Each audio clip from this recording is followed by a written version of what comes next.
Hey guys, Will Sebastian from Be Profitable Trading Academy here again. Don't forget to like, comment, share, subscribe or follow me. And underneath here is my free training. So I'm going to cover another FX pair. I suppose it doesn't really matter which one it is most of the time because my methods are similar. But really, it's just all about predicting future price movements with a degree of accuracy. Now, forex markets in general can be quite predictable. Especially if you're looking for probability within the markets. Funnily enough, beneath all the charts, all the candlesticks, and everything, it's just numbers. At the end of the day, we're just looking at the amount something is priced in as, and therefore what we want to do about it. And there's a structure to that, okay? There's a very consistent structure which can be created so that the decisions you're making are repeatable. And they're repeatable in a way which is profitable and it's similar over time. You don't really want to deviate one way or another. You just want something where you're analyzing markets and doing the same thing over and over and over again, more or less. It doesn't need to be massively different. Lots of people think that trading has to massively differ at times. Yes, that's true depending on sentiment, but that is always risk-based. That's not particularly your price-picking approach. That is purely on the basis of changing your applicable size or your applicable risk at any time based on the asset you're trading and, of course, the news that's affecting it around the world. And the news around the world is going to affect the Euro New Zealand as it will with any chart. Okay, Pound New Zealand obviously has similar price action a lot of the time, New Zealand dollar against the US dollar, and so on. It's all correlated, it's all based on numbers. So just at the moment, you can see on my stochastic oscillator, we're still quite far up in the overbought area. And this level we're at now has come from more or less sideways movement since August 2017. So to get a bit of background on where we are, the highest point you had on the euro orders was obviously there. And then you came to this point. But the only real sort of very, very long-term investor downtrend, if you're shorting, comes like this, because you had a pop-up with a financial crisis, was a bit of an anomaly, to be fair, and then you're straight back down into what is reality in terms of value for the euro order. And I don't expect that to change. I don't really think you're going to get all the way up here anytime soon.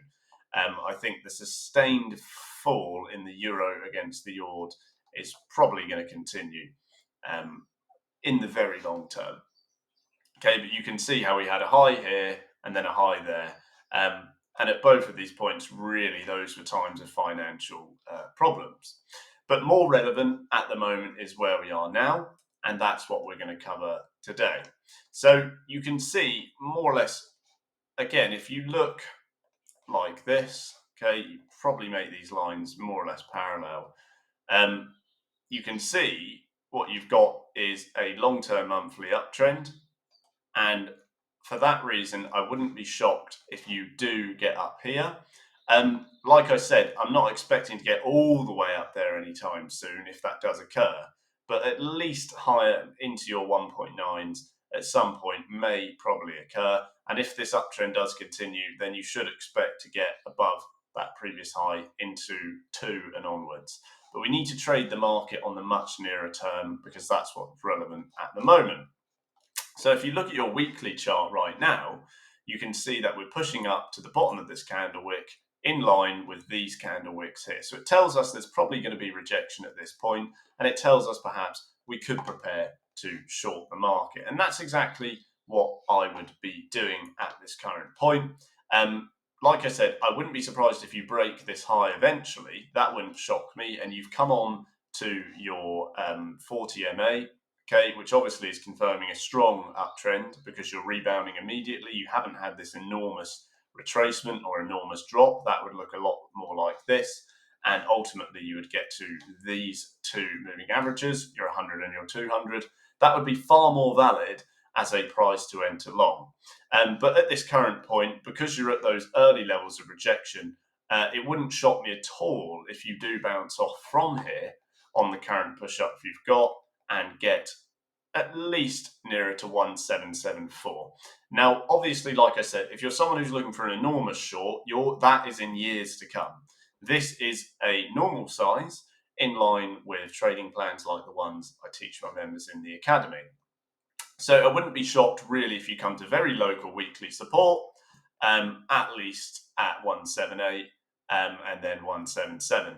Ultimately, if you can push back to this level, or indeed I would probably suspect come under the previous low, because remember that would be a new forming weekly downtrend, then I wouldn't mind it long just under 174, and that comes in line with this key level of price action right here.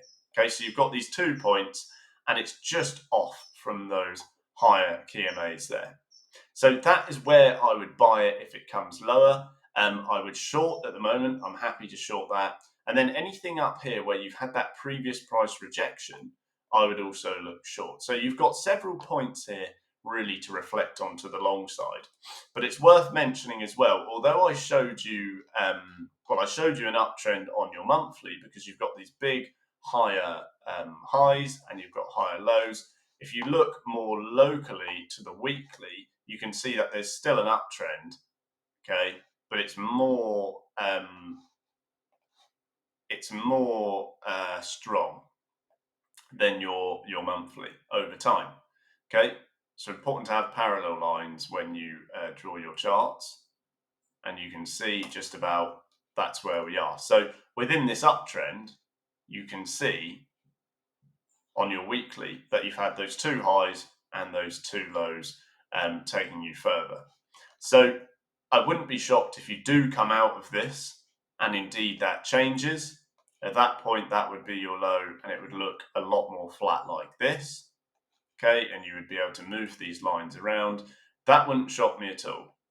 All right, it really wouldn't, because at that point, like I said, you'd be a lot more flat within your uptrend. But that holds the key support within this weekly uptrend here. So in short, more or less, I'm reflecting on this level for new longs. I want to come nearer these KMAs because I need a lower price. This has already been touched down. I wouldn't be surprised if you get there and it squiggles around and then goes under.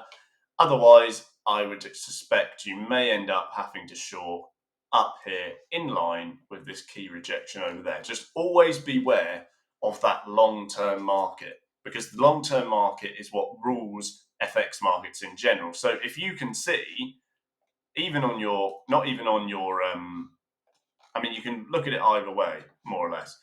But if you look at your monthly, for example, if you can see you're getting these higher highs over time, then you should be prepared for another one, okay? Even if it comes at 206, because that is the only way to survive these moves, okay? If you hadn't planned for this one here, that would have been very painful, as would this, okay? So although it's come down from this point, that was an anomaly because of your financial crisis. That was the range for a number of years, from 92 to 2009, okay, 17 years. And then once you get down here, this becomes your new range. But it doesn't mean you can't have those new highs, like I said. And if you end up going like this, eventually, it wouldn't shock me. I think it would take time, but it wouldn't shock me. And similarly, if you come down here, there's absolutely tons of price action, and you've got your key moving averages to take you to the upside. So always beware of the long-term market. And if I just flick to the daily just for a second, you can see that this rejection hasn't done much. And for that reason, if you did enter short, you could perhaps consider doing it higher up, because you've got key price action where I just labeled. Your stochastic oscillator is high, but don't forget, as I always say, it can keep going. Just because it's high doesn't mean it will stop. It can keep going to the upside, and an overbought market can continue to be overbought. Okay, so localized shorts, as I said, if you do get to 1807 before you start to fall, it wouldn't shock me, and it just comes from this near candle. Nonetheless, it's still a short, and I wouldn't be surprised really if you get near a 177 and you fall near these lows. That would probably be a reasonable exit, and if you do come through there, I would probably just hold off for long entries in the future. Thanks for watching, guys. Hope that helps as always. Don't forget to like, share, comment, subscribe, and follow. My free training is underneath. And of course, I'll be posting more soon. See you there.